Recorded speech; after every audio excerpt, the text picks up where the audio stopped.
Greetings, Lucky Legends. My name is Lucky. This is Lucky Lad TV. I'm your host for this video, and it's the first return guest. And she can introduce herself again. She's here. Hi, I'm GlitchxCity. I make not just Pokemon remixes anymore. I just make video game remixes. I know, that was the first thing I want to say. So, first of all... okay.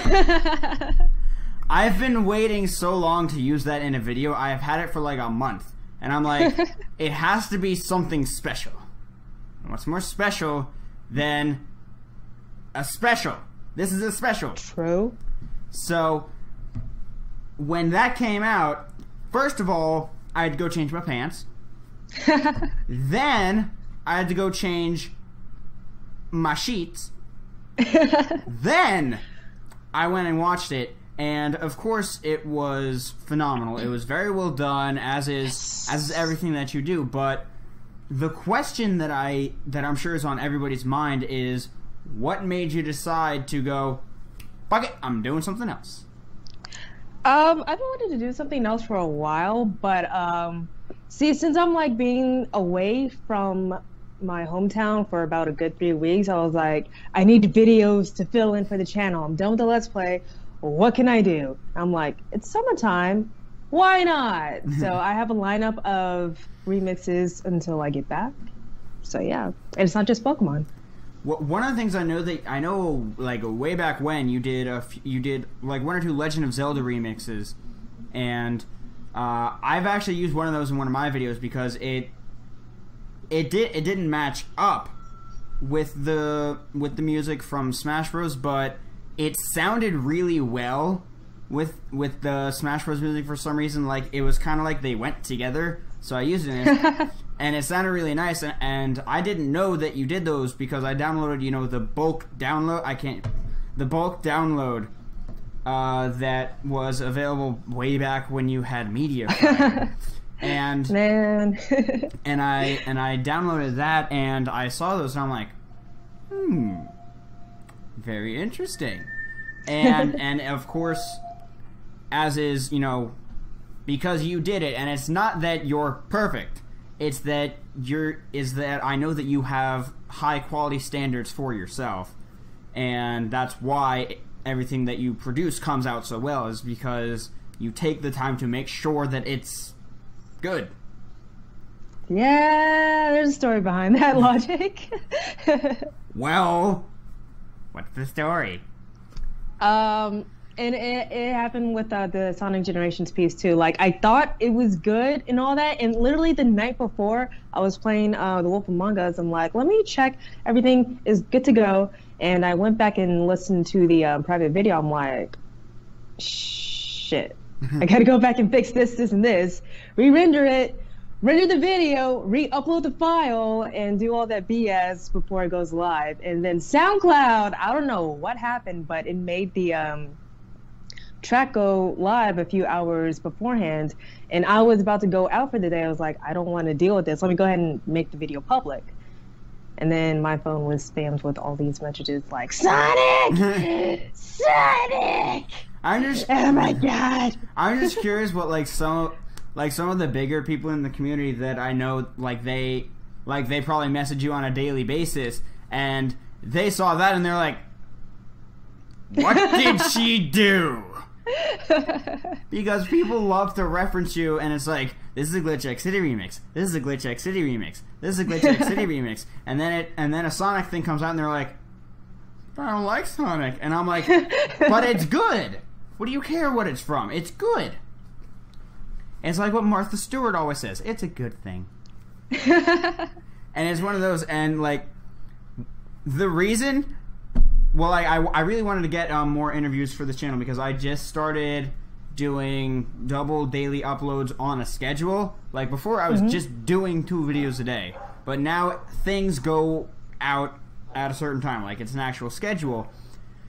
But I wasn't able to have interviews as a part of the schedule because I can't guarantee that I can find one, because other people have lives.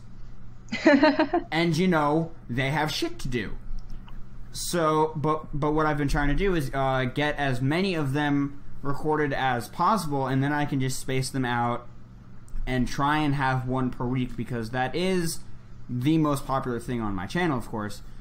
And I also wanted to do return interviews, because one of the things that I did with a couple people like D Mikey J, who I know you know him, I had him for like an hour and a half, and I had to splice it up, and that makes my job way more difficult because rendering goes from about 30 minutes to about 3 hours, and as a content creator, you know that that's 3 hours where your computer can't do anything else.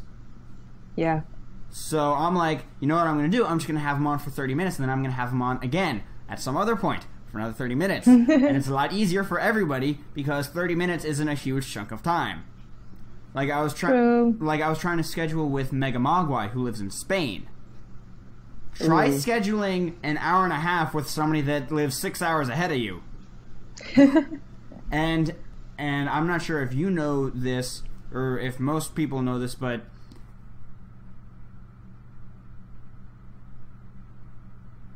what happened?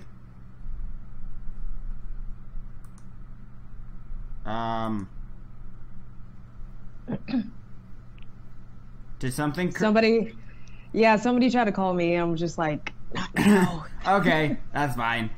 But what I was just, we just had a quick technical issue, not a problem. One of the things I was about to say is that Spain and America, the way that their days are scheduled are very different. In America, it's, you know, you work like 9 to 5, and you have breakfast, lunch, and dinner spaced out. In Spain, it's very, very different because you have siesta in the afternoon, and you eat dinner at like 10 p.m. or something. So it's very different. So trying to schedule an hour and a half chunk of time with somebody that's 6 hours ahead of you when their schedule isn't even the same is, well, it's impossible because we haven't been able to do it yet. Whereas you, on the other hand, I know that you are you still on the East Coast right now? Yeah, I'm currently on the East Coast. So we're actually in the same time zone right now. I know that normally you are in Texas, which is one of my favorite places because I used to live there and I always loved it there. And I'm curious because you are, of course, going back to Texas for SGC. No, I'm not. You're not? Yeah, I'm stuck here until next Tuesday, and then I go to California for VidCon. What happened to SGC? It was either see my friend before they leave or go to SGC, and I told the officials like the day before I took off from Texas is that I wasn't going to be able to make it, and they're like, "That's okay, we'll hold your badge until next year, and we'll be invited back as a guest." I'm like, "Yes." Yo, that's legit. That's legit because they're basically saying you have to keep doing this for a year. That's the same thing with Too Many Games Con. Like, yeah. I was set on going, but something happened and I wasn't able to go, and they were like, "That's okay, you'll be invited back next year." I'm like, "Thank you." One of the other things that I like about that is that you know, those are like conventions. One of the things that conventions as an entity realize that, you know, some people that are viewing don't realize is that we actually have real lives. We don't sit behind a computer screen for 24 hours and do this all fucking day. Man, I wish. I mean, that would be nice for me too, if I could just make money by sitting here, but you know, not the case. And I think that's one of the things that I really appreciate about conventions. Like, I appreciate it on behalf of you that they're being that considerate. They're just saying, "You're fine. Go do you. Go do you. Do what you need. I got it. No problem." And VidCon is, you know, one of the reasons. Well, my guess is you're a little disappointed in not being able to go to SGC just because a good majority of your friends in the community I know are going. Like, I know Nappy, Luke, Shady's going. You got a lot of people going. Mo and Twit, they're going to be there. So, I mean, that's got to be disappointing to a certain extent, but, you know, I'll see them at PAX Prime. But exactly, there's that, and then there's, you know, IRL friends take priority. True. Like, true. That's one of the things that people choose to ignore that. It's like, but what about your what about your YouTube friends? I'm not just a YouTube person. I do other things. Like, as you can see right here. This is not her recording room. She goes elsewhere. She goes to other places. And I have a life. Exactly. And one of the things, another question that I want to talk to you, or just ask you in general, is what level of diversity are we going to be seeing from these remixes now? Because, you know, right now we're, you know, you got some Sonic, we're just at the tip of it. got some Pokemon, you got some Zelda from way back when. You know, yeah. Could be some expansions. You never know. Yeah, actually, yeah. But I'm curious, different, like platforms and all that. Yeah. To what extent would you see yourself remixing things? Like, could you see yourself remixing like animes and stuff like that, or like is it going to be restricted to video games because you know you have another person in this community who does different versions of anime songs? Mr. Nate Wants to Battle. And it's like, obviously, the way that you two do things are very, very, very different. But to the same extent, I'm curious as to, like, where do you see yourself going with this? Because I just checked on it a little bit earlier today, and the Sonic one's doing phenomenal. It's got, like, I think, like, 15,000 views already. And I don't know how many likes, probably somewhere around the 3,000 mark would be my guess. But I'm curious, how stretched out could you see yourself going with something like that?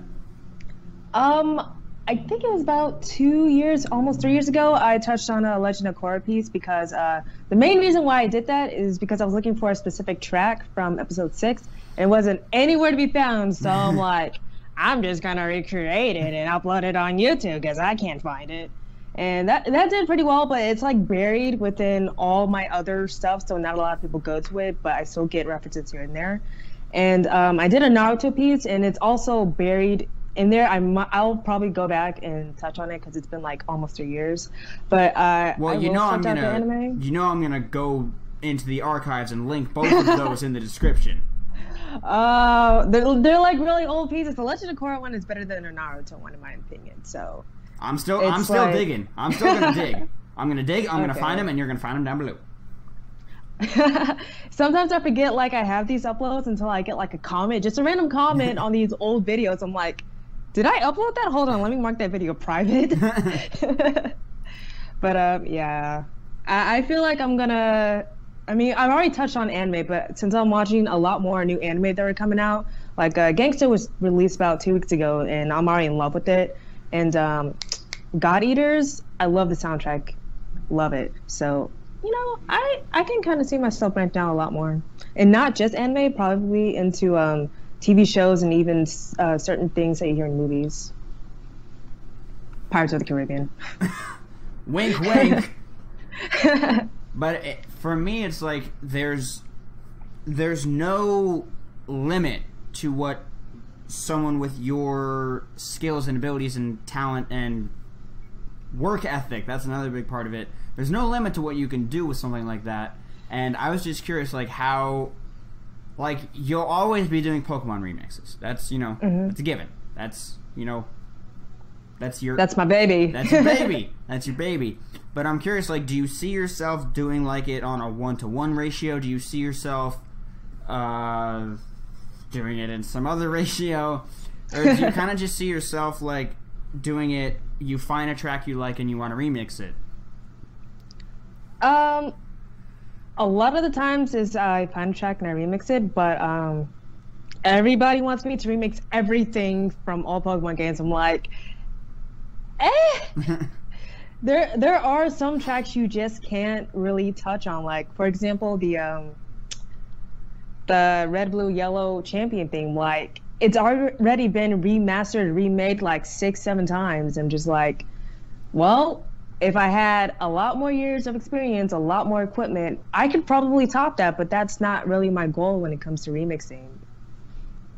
So it's just like one of the things that I notice about your remixes is that it's not like this needs to be better. It needs to be different, because you go like you go a certain way with each remix. Like one of the things that you did, I think it was like a couple months ago, is you said like emotional remix or something along those lines, and you're like, hint hint, in the title, I went in a different way with this one. Learn to read. And yeah, a lot of people don't read the description. Yeah. They're like, it's not like the original. It doesn't make me feel this way. I'm like, did you read? Did you read? Did you read? And that one was actually one of my favorites because you really get to see more of you in the remix. Like more of GlitchxCity in the remix because it's something that my guess is it takes you not more time necessarily, but it takes you a lot more thinking to do something like that than to do, a standard remix where you're just making it sound different but in the same genre, whereas that one was completely different. And I'm curious, like, what brought you to that sort of conclusion of wanting to just completely change it? Because, like, when and I'm going to be referencing Nate again, is when he did the acoustic version of a few of his songs. That's an idea that I actually had a while ago of, like, if you slow a song down and change the tempo a little bit, you can turn a metal song into a love song. And true. And that's kind of like, it's not obviously the same, but it's kind of like what you did, and you're like, if I slow this down and I change sort of the key and I just do a little work with it, I can turn this into something totally different. And I was curious, like, what sort of inspired you to do that? There is a few things, and it's a few things of the same thing. I'm trying to think of like an example. Perfect example. Pokemon Mystery Dungeon explores the time, darkness, and sky. You hear Primal Dialga throughout the entire game, and it's basically a giant Easter egg for the overall theme. And that's what I kind of like about it. You hear the theme over and over again, but in different perspectives. Like, you'll be in a dire situation where Primal Dialga is like sped up really quick and all that, and you'll be like in a sad situation where it's slowed down and you only have bits and pieces of the medley in there. I'm just like, I can do that, just in a different way. So that's pretty much how I give a take on things. It's all about perspective, in my opinion. Like, it's not trying to outdo the original or dummy down the original, just give a different outlook on the track, And you really answer things like a musician, because that's what you are. One thing I did not realize is how fucking sick you are on the piano. When I was watching your Pokemon Symphonics promo, and I did not realize that each and every time that's you on the piano. I didn't actually realize that. And you got magic fingers, first of all. The other thing that I wanted to note on is that with talent like that, there's really no limit to what you can do. And I know I sent you a track that I thought you may be interested in, and curiously enough, Nappy, in the end of his Pokemon Conquest Let's Play, said, "Can we get a GlitchxCity remix of this?" And I'm like, oh, if that's not subtle, I don't know what is. But one of the things that I'm very curious about is, how do you possibly weed through all the requests that you get? Because, I mean, some of them are from, 300k Nappy, some of them are from 120 Lucky, and some of them are from people that just happen to see one remix and they're like, oh, you should do this next, even though chances are you probably already did that one and they're just spewing out information. But I'm curious, how do you possibly weed through all of them? Because I can't even imagine how many requests you get, given that half of them are probably ones you've already done. Yes. Yes. That's the main thing, is how do you... Like, you've done so many, at some point you must be like, did I do that one? Yeah. Yeah. I have to go back, I'm like, oh, I did do that one, but I kind of want to redo it. How I weed through quests, it basically dummies down to what games I played and what games I want to play and what things I've seen, heard, etc., etc. Like, a lot of people want me to do Xenoblade. I've never played Xenoblade in my life. and I don't have the new 3DS, and I thought it was originally for the regular 3DS, so I was like, oh, I gotta get Xenoblade. And I looked on the cover, and I was about to check it out. I was literally at Best Buy, and it rang up saying for the new 3DS. I'm like, shit. Can you slide me a new 3DS under the table? I'm actually facing the wrong way. My mic's over here, so people probably could barely hear that. But I have gotten a lot of Xenoblade, and since I did Sonic, everybody's requesting Silver Battle and all that. I didn't play Sonic 06. I played it once, but I haven't played it the entire game, just played one level. And in Generations, I only saw Silver like once or twice, but it wasn't the legit Silver Battle. So I have to like go back, look at gameplay just to see how the battle was carried out, and then go back and listen to the track by itself. I'm like, do I want to do this? Can I do something with this? Can I make people feel different from when they initially heard it? So it just basically dumbing down to what I've done in the past, or what I've experienced in the past.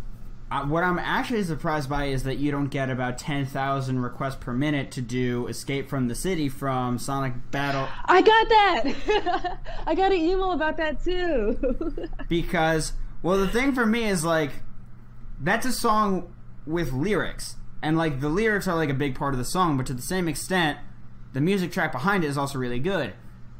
And I would have thought that people would have been... Well, because in my opinion, that was the best Sonic game ever. Sonic Battle Revolutions, I think it was 2. Amazing game. Amazing music. GlitchxCity. Amazing music remixer.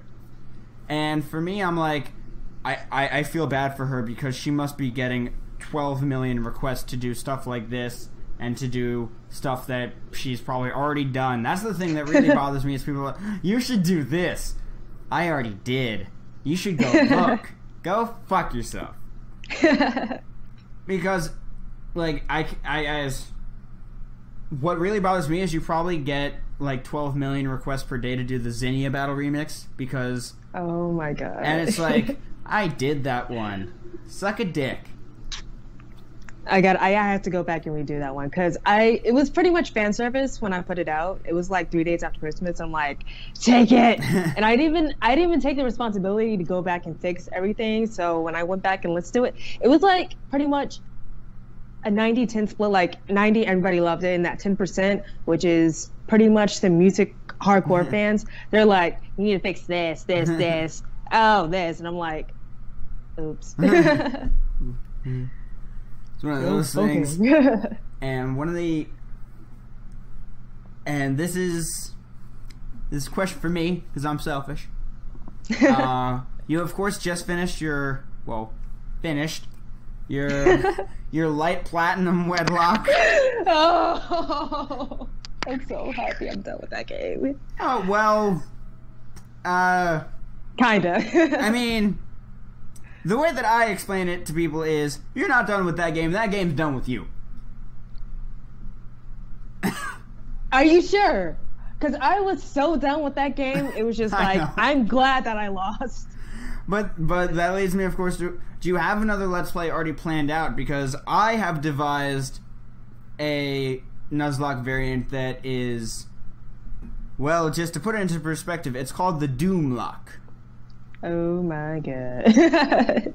And we're recording this on Thursday. The actual Let's Play part of it started yesterday, on Wednesday.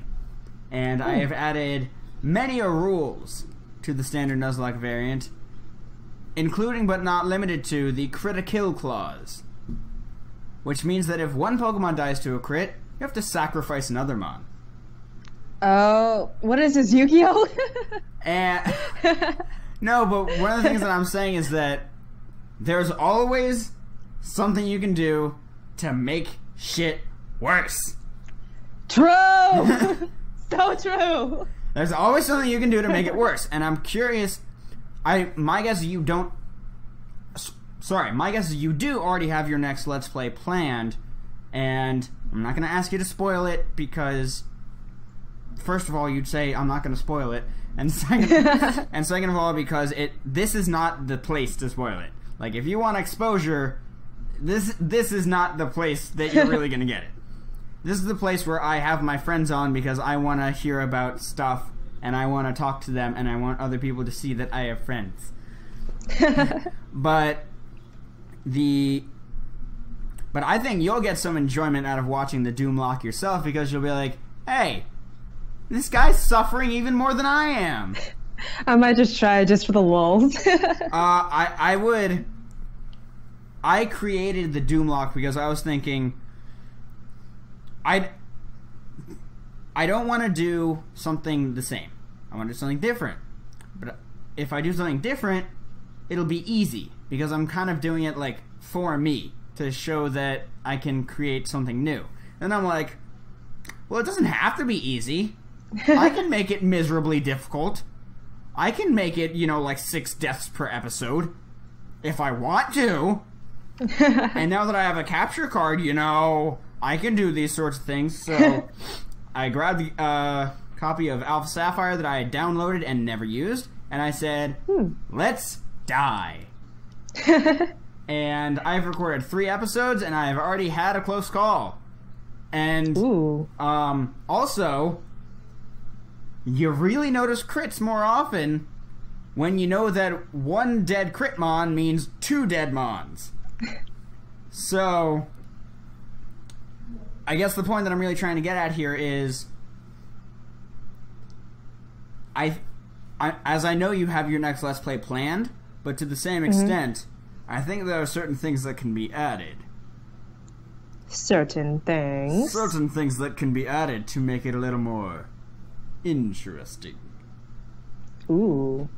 I would say avoid the critical clause. But one of the things that I noticed from watching other content creators is there are actually some little things that you can add, like putting the battle style to set makes it that makes it way more difficult. I didn't realize how much harder that was. Because, I'm in the beginning of the game, and a Zigzagoon switched in on my mon, and I'm like, I need to switch out. Because I'm about to die.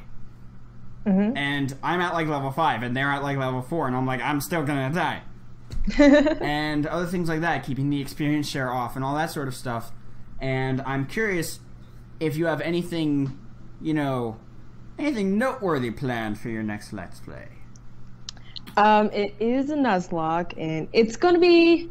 Oh man, that's a dead giveaway right there. But it will be a 4th gen, and I'm not gonna tell you what kind of lock it is, but... No, I don't want spoilers, because, like I said, this is not the place where you're gonna get exposure. What I'm curious is, how terrified are you? Not as terrified as Light Platinum, because Light Platinum was just horrible, but I'm kind of at that level of Volt White terrified, because I don't know what's going to happen, honestly, and since I did some alterations to the game, I honestly don't know what's going to happen. Oh, goody. Alterations. That means bad things will happen. Yeah, my experience, a lot of bad things will happen, but I am prepared to beat this lock, because I am actually excited to play this game, because I haven't really touched on this specific thing in a while, and I'm actually pretty excited to share my stressfulness with the world. Well, one of the when I had you on the first time, I challenged you to do a versus with Shady, because the two of you... I don't know if you've been watching the Shady Lock. I don't know if you have time to watch other content creators. But, I tune in from here and there. He has tokens. Oh my god. There was one episode where he almost cried. Oh. He lost 4 Pokemon in a row. He lost a Pokemon to a Destiny Bond Why-Not. He used Fly. And he went before the Why-Not. The Why-Not used Destiny Bond. He can't do anything. He can't escape because the Why-Not... Because he's in the air. He can't do anything. He can't use a potion. He can't run. He can't do anything but attack. And it's a Why-Not. Or hopefully he will miss, because I've been in that situation before. I'm like, please miss, please miss, please miss. And he hit the Why-Not, and the Why-Not died. Ugh. And so did the Swellow. Oh, it's a Swellow. It was a Swellow named Viking, and it was tearing through the lock. It was doing so well. and it's That was dead. his ace, man. And I'm thinking, and literally he goes, my chest. I can't. Like, literally, he looked like he was about to cry. And Damn. And as you know, penguins cry ice cubes. That's a well-known fact. They also fall when they try to walk backwards. That is also true. That is also very true. So, I'm still trying to get Shady for an interview. Like, he knows me, and he knows that I'm trying to get this interview. However, he is one of the busiest people I have ever seen. Oh yeah, he's It's a busy insane. penguin. I'm like, he can't be that busy. And then I look and I'm like, he's even busier. It's like, oh, he can't be more than a 9 on the busy scale. Nope, he's a 10. Okay. I'll give More up. like a 20. Yeah, I know. But I still think we need to have the Glitch versus Shady Nuzlocke. And it's with all, you know, I love you like a sister, but that would be a who dies first race. True. Like put it in, like, do it in one of the hardest, like Dark Rising. Do Dark Rising. Dark Rising. I've seen Daniel do it. I'm just like, do I want to touch it? When I saw, like, and Nips did it too, and I'm like, oh, don't do that to yourself. That's not gonna go well. Like, originally I was thinking, oh, I'll do a Dark Rising Doomlock. That'll last 1 episode. The first encounter I get would kill me, and that would be the end. But I think for those people who only know you for your remixes, I think they're really missing out because no, not because of all of that. Originally, I was one of those people. I was one of those people who only knew you because of your remixes, and I saw people noting, like, I saw, like, on Shady's videos it says music provided by GlitchxCity, and I only knew you for your music. And then one day I decided, I'm gonna go watch one of her Let's Plays, and immediately it became one of my favorites because there's a certain level of joy that people get out of other people's misery. True. It's ingrained into our DNA. It's not under our control. You don't want to feel good about it, but you do. You can't help it. Like, you cry with them, but you're laughing a little bit too. It's one of those. A lot. Oh, that sucks, but that was hilarious. Like when the Why Not Destiny Bond thing happened to Shady, I was laughing so hard until I'm like, oh, but Vikings gone, that really sucks. But, you know, that was after I was able to get up off the floor. And, but basically the point of what I'm trying to get at is that don't sleep on Glitch. Her Nuzlocks and her Let's Plays in general are awesome because you pretty much back yourself into a corner with just the games that you select. Let's go with a Drayano hack. True. Let's go with Light Platinum. Let's go with any... I didn't know how bad Light Platinum was. I didn't know. And then it raped me in a corner. I didn't know how hard White was. And I don't know how much harder I make the next Let's Play, so... I mean, basically, with the Doomlock, I'm like, you know what? Why don't we just start out at a 10? Because then it can't get worse. But it can always get worse. True. I think that's the sentiment I would like to leave all of you with. It can always get worse. And don't think it can't, because it can. True. And for those of you who... obviously, nobody that watches my channel doesn't know who you are. Because if you watch my channel, that means you know who other people are. But one of the things that I definitely want to make sure people are aware of is that you do a lot of different stuff. You have your Let's Plays, of course. You have your remixes, of course.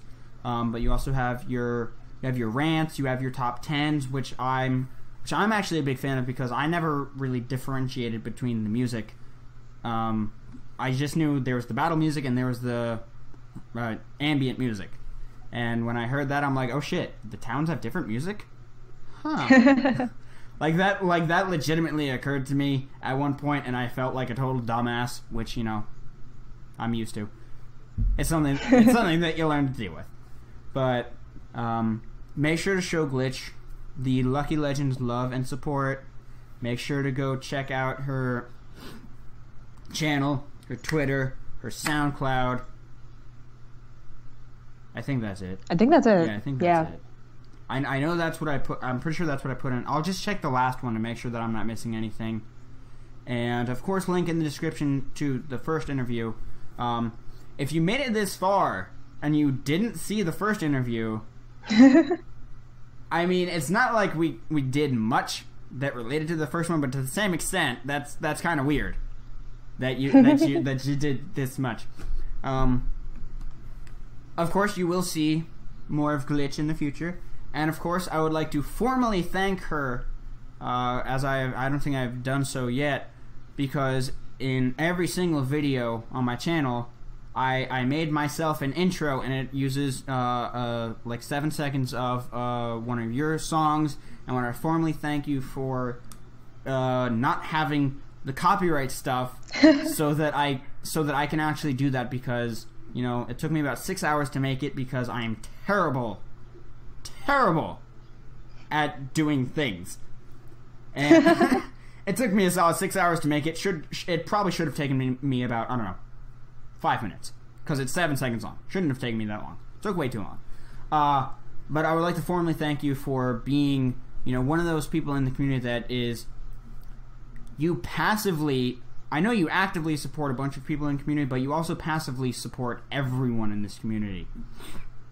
Because if not, we would have Nintendo's copyright stick shoved up our ass, and no lube. No lube. So make sure to go show Glitch all of your love, all of your support, and my guess is, I'm sure she's going to, you know, reciprocate. She's gonna tell people to go watch this interview because she's a genuinely nice person. But I think with that, we're good to go. And as you remember from last time, it's your outro than mine, but I also remember you don't have an outro. So hold on. Let me steal somebody's outro. Last time you did Nappy's. You did Nappy's outro. Okay. And we also made fun of PK. And we also made fun of Luke. So you're gonna have to pick somebody else this time. I'll do Kobe's. Oh, that. Peace, Cobottomites. If you guys enjoyed, make sure to leave a like, comment, and subscribe down below. It's very much greatly appreciated. And make sure to go do the same to Glitch. I'm sure you'll see her back on here at some point. Not too soon. Gotta make sure other things happen. Preferably the end of the Doom Lock, so we can cry on each other's shoulders. But with that, we're gonna get about. Best of luck out there. I will see you all soon. Goodbye. Bye-bye. Bye. That little hand.